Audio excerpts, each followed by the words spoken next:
Seenaa gooticha Oromoo Jimmaa kan ta'e Jaal Raggaasaa Jimmaa yookaan Huseen Abbaa Bulgoo.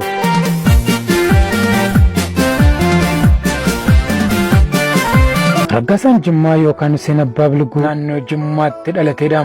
Bara chaartaraa WBO'tti dabalamee bara 1991 irraa kaasee hanga baa'uun chaartara mootummaa ce'umsaa keessaa ba'utti waajjira baa'oo kan Jijjigaa keessa ture. Yeroo kanatti dirqama itti kenname hundaamilee fi gootummaan raawwachaa nama tureedha. Chaartara keessaa yeroo bahamu waajjira keessa ture haga dhumaatti ittisee loltoota wayyaanee hedduu erga galaafatee booda humna isaatii ala ta'ee bakka isaa gadhiisee gobbuu barbaacha lafa dhalootaan hin beeknee fi keessatti hin guddatin keessa yeroo diinni abaa'oo dhabamsiisuuf akka mixiitti dachee guute keessattuu ajaja WBO yeroo sanaa zoonii Jaarsoo jedhamutti makame. Kana duras garuu yeroo chaartara keessaa ba'an waraanni bilisummaa Oromoo hedduun waan wal hin beekneef bakka hedduutti waan shakkaniif humna itti dabalamu dhabee lafa hedduu keessa naanna'aa ture. Dhuma irratti goota akka isaa Jaal Bazuqaa jedhamuun walitti bahanii akkuma namoota biroo ajajoota yookaan waraanatti dabalee addatti akka waliin ganne waadaa waliif seenan. Faca'insa bara 1992 booda zoonii kana deebisanii ijaaruuf uummata biratti of daangessuun barbaachisaa ture. Kanaaf socho'anii uummata ijaaruu fi diinota rukutuu akkasumas qabeenya dhaabaa manca'e walitti qabuun jabaa ta'e. Jaallan isaa waliin lola addaan hin cinne godhuu fi dirqama qabsoo hunda ba'uun qooda Jaal Raggaasaan gammachuun fudhatudha. Amalli isaa nama hedduun dubbannee fi nama tuttuqaa hin jaallanneedha. Lolli gaafa dhalate nama hunda dura ofaansu takka jaallan isaa irraa baqatee hin beeknee fi diinaaf mataa isaa gadi hin qabanneedha.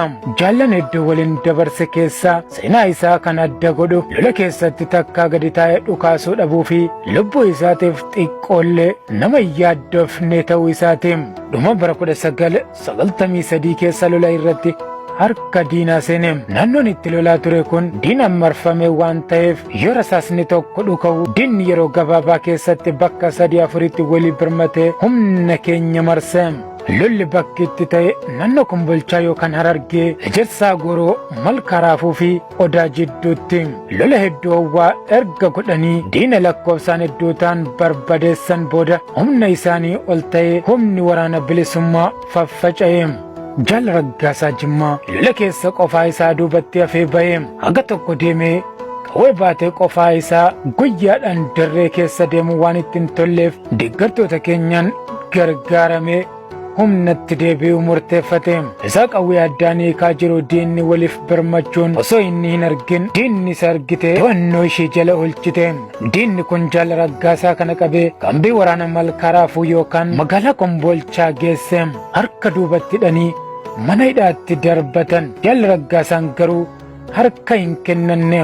Ammas akkuma hidhannoo isaa hidhatetti jira. Muratnoo isaa qabsoo Oromoo hanga guyyaa wareegamuutti itti fufuu ture. Akkamitti akka diina harkaa bahee jaallanni isaatti dabalamuuf guyyaa guutuu yaada oole. Diinni immoo waan isheen gaafatu deebisuuf waan dideef dukkana keessa lubbuu isaa qisaasessuuf yookaan balleessuuf sa'a lakkaawwachaa jirti.